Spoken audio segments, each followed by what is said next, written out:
Il n'y a que le cœur qui compte.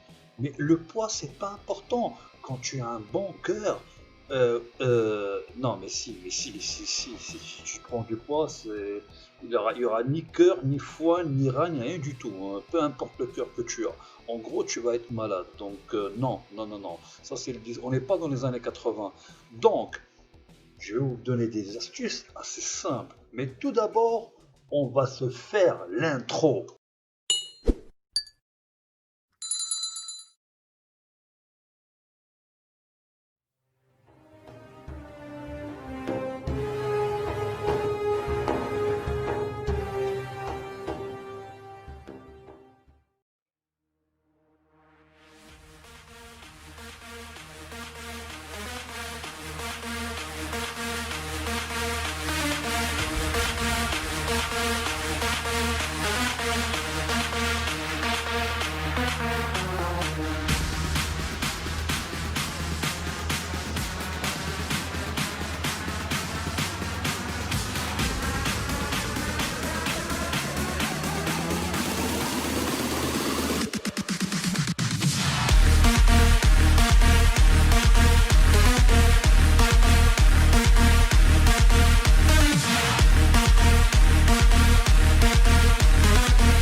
Voici une liste de méthodes fondées sur la science.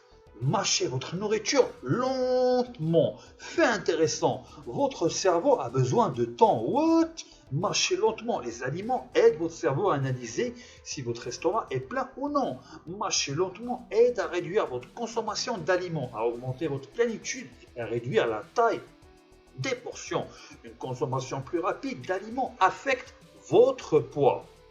Voilà les petits secrets assez simples.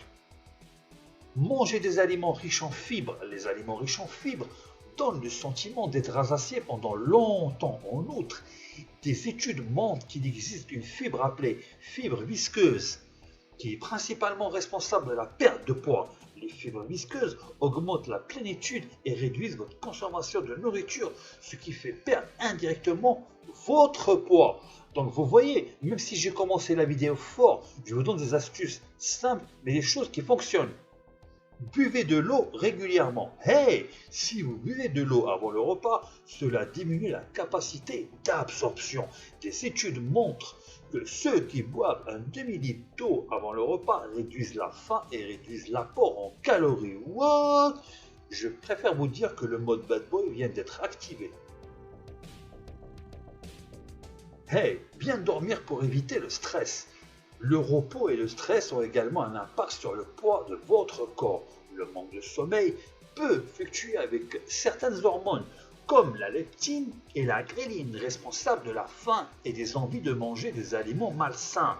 Essayez donc de rester loin des gadgets électroniques et de vous concentrer sur le sommeil quand il est temps de dormir.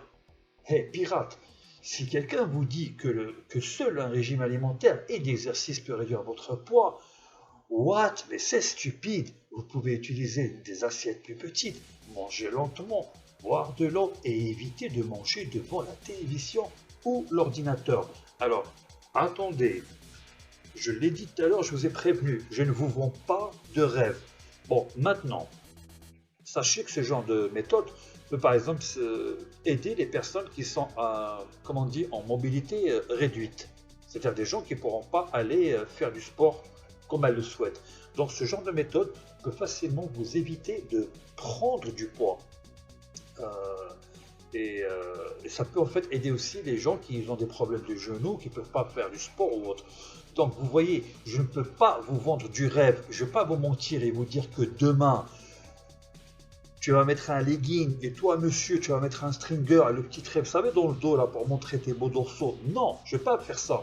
Parce que les images que vous avez vues au début de la demoiselle et du monsieur, ça c'est du travail acharné de tous les jours, c'est des sacrifices. C'est une diète carrée, une diète propre, des sacrifices encore et plusieurs séances, presque tous les jours le sport.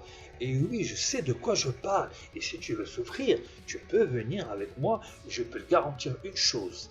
Tu vas partir en pleurant et en rampant et en criant simplement. Parce que ça s'appelle le travail hardcore. Hey, n'oublie pas une chose. La douleur est temporaire, mais la victoire est éternelle. Je reviens en mode normal, sinon je vais rester dans le mode bad boy. Je disais simplement que ces méthodes peuvent aider tout le monde. C'est-à-dire... personnes âgées, personnes à mobilité réduite. Vous aurez compris que le cerveau est connecté avec... Toujours le cerveau est connecté. Oui, ben peut-être que vous ne le savez pas, mais si. J'insiste, il faut mâcher tranquillement, tout doucement. Sinon, le cerveau n'a pas le temps d'analyser tout ça et il a l'impression que vous n'avez rien mangé. Donc, il vous fait signe de manger encore plus. Le sommeil, je vous l'ai dit dans le passé, boire de l'eau, c'est connu, je vous l'ai dit dans le passé, buvez de l'eau avant le repas et vous allez manger moins, c'est un peu logique.